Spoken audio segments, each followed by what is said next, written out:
Welcome back, America. Hugh Hewitt. Joined by Admiral Mark Montgomery, retired United States Navy Senior Fellow for the Foundation for the Defense of Democracies. Admiral, welcome back. Last week, President Trump signed an executive order entitled Restoring America's Maritime Dominance. I can't read 21 paragraphs. I can read paragraph 2. It is the policy of the United States to revitalize and rebuild domestic maritime industries and workforce to promote national security and economic prosperity. Bravo. But he begins by pointing out we build less than 1% of the ships going on the ocean seas. China builds 50%. What do we do?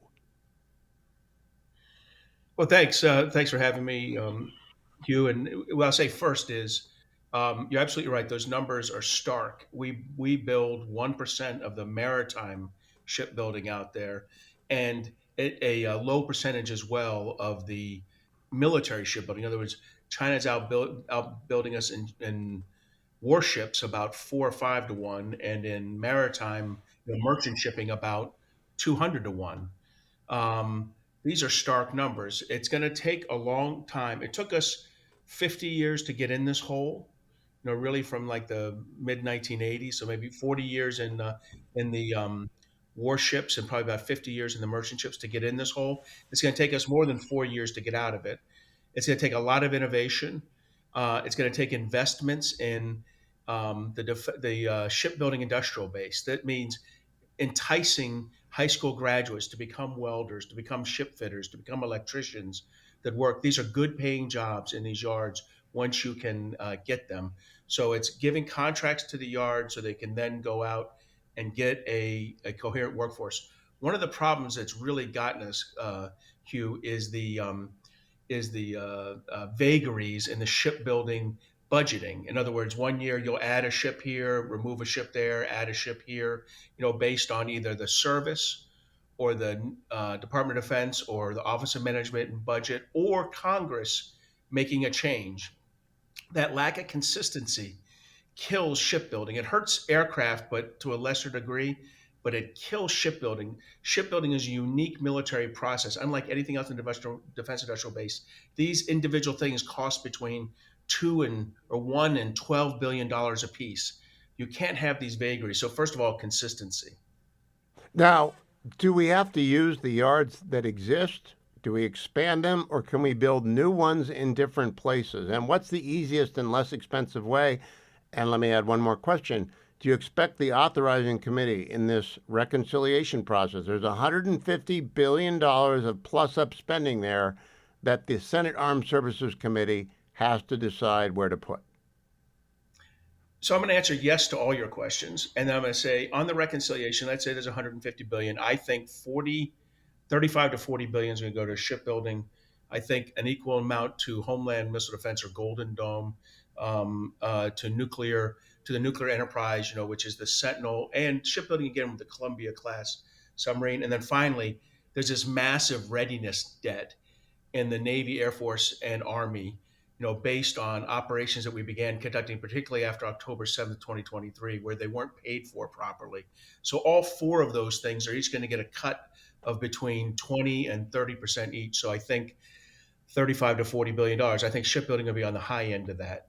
So that'll come in there. Do we need more shipyards? Yes. Do we need to expand the shipyards we're in? Yes. Do we need to have both public and private shipyards doing this? Yes. And I'll give you one more, Hugh. I think that for some of the non-military ships, the support ships, oilers and such, we should even consider going to our good allies, Korea and Japan, who if that company agrees to make investments in U.S. shipbuilding as well as doing work in their yards, because they build ships better than us. They build ships like the Chinese build them at a cost of probably 25 to 28 cents on the dollar for a support ship of what you'd pay in the United States. So help us get better. In the meantime, in the short term, we'll give you contracts so we can have ships soon. And I think there's a good mix in there, but it's everything you said, Hugh, and then one. Well, then, hey, I agree with that. And it seems to me that the reconciliation process I think it's the Jones Act that prohibits us from doing that. I think we can amend whatever law prohibits us from doing that. But let me ask you about new shipyards. Where can we build them so that they're not all together? In an age of hypersonics, you really kind of have to spread stuff out, don't you? Yeah. Well, I think this is some. I think I'm getting some kind of pull to Cleveland right here, and I'll just say generous that one of the answers here could be the Great Lakes on smaller on non like capital, non aircraft carrier kind of cruiser ship designs. I think that's reasonable. We build the Constellation class frigates in Green Bay. Wisconsin right now. Yep. Yeah, they come out. Yeah, and they come out. So I feel that one of the answers is that, and our mutual friend Dr. Jerry Hendricks can't help but thump the table every time he hears that. He thinks what he's right about is that there's these fantastic engineering schools all over the Midwest. There, Yes. Purdue, Michigan, might be one other one in Ohio State. There's I think we've had enough Ohio State in the last hour. But my point is that you have the engineering work there. You have the high school kids that you can get at who were not in the Norfolk or Connecticut or San Diego or Washington State area where other shipyards are. So a fresh pool of kids to try to bring in. You really got to recruit kids, not just for the military now, but for the shipbuilding industrial base. It's critical that we have the STEM workforce, the science, technology, engineering, and mathematics workforce coming out of our high schools. I think our schools are good enough. I don't think the focus is there to get the right workforce yet. There's the California Maritime Academy, there's the Maine Maritime Academy, there's the Merchant Marine Academy. Is that part of the mix as well? Do they have to expand in order to make sure we have mariners for the 21st century and beyond? That they're helpful, and they tend to produce the officer end of it, the first mate, second mate, third mate. I think we'll be okay there for a while. They do produce. We could probably as we build that merchant marine, which we're not there yet. And by the way, I have to tell you, our civilian, the ships that get our equipment, our supplies, our troops, our weapons to the fight, they come from two areas: the military Sea Lift Command, and the Department of Transportation, something called MARAD. Both of those are at about 40% of the ships they need. And in testimony, the Biden team would say, well, that's not such a big deal because we only have 40% of the people we need. And you're like, of course it's a big deal. You got to fix both of them, people and equipment. Stand by, Admiral. I want to touch you during the break and then come back, close the show with you, because I got a couple of very specific things about reopening old bases and old shipyards to talk to you about. Don't go anywhere, America. I'm Hugh Hewitt. I am back with Admiral Mark Montgomery. Admiral, when I was a land use lawyer, Alameda Naval Air Station had been decommissioned. My client bought an option on it to see what we could build there. It turns out nothing. It's got endangered species all over it. It's got, there's so much pollution and there's nothing you can do with it. So it sits there. It's got like a vodka factory and some low-income housing. It's just sit there. Can we reopen some of the old stuff? Is that easier than building new stuff? It's funny you should say that today. I happen to be north of San Francisco, and today as I drove up here, I drove through Mare Island because my grandfather had taken me there a lot as a young kid. And I thought about Mare Island. I think about Philadelphia as well. I went to University of Pennsylvania, and we'd spend a lot of time in Philadelphia Naval Yard. Both of those are yards that could eventually come back, but the yards need new equipment, and that new equipment is going to take. I think that's where you lean on who's developed better technology for the use of that equipment. So, from my perspective, there's an opportunity here, but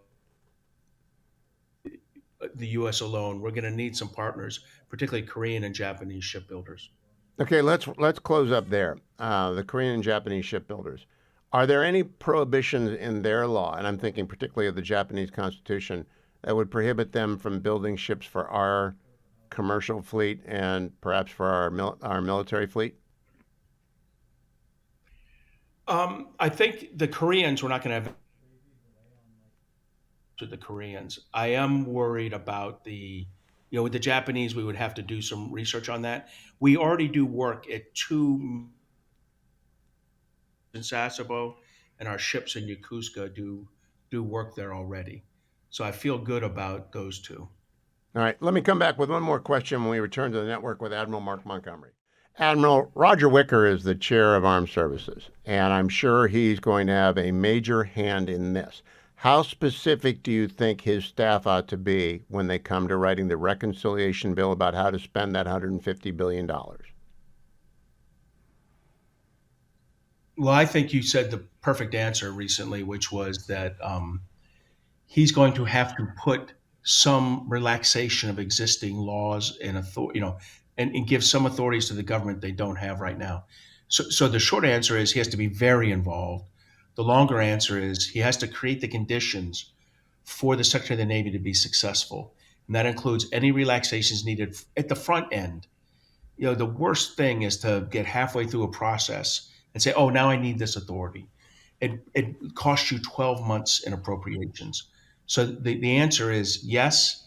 He has the right staff. He has a policy director, Rick Berger, that knows how to do this, and Senator Wickers, can give a master class in NDAA. Well, that is good news. I hope they do that, and I hope they get to it very, very soon. Admiral Mark Montgomery, thank you. Always a pleasure. Senior Fellow at the Foundation for the Defense of Democracies. Always appreciate your time. Thank you, Admiral.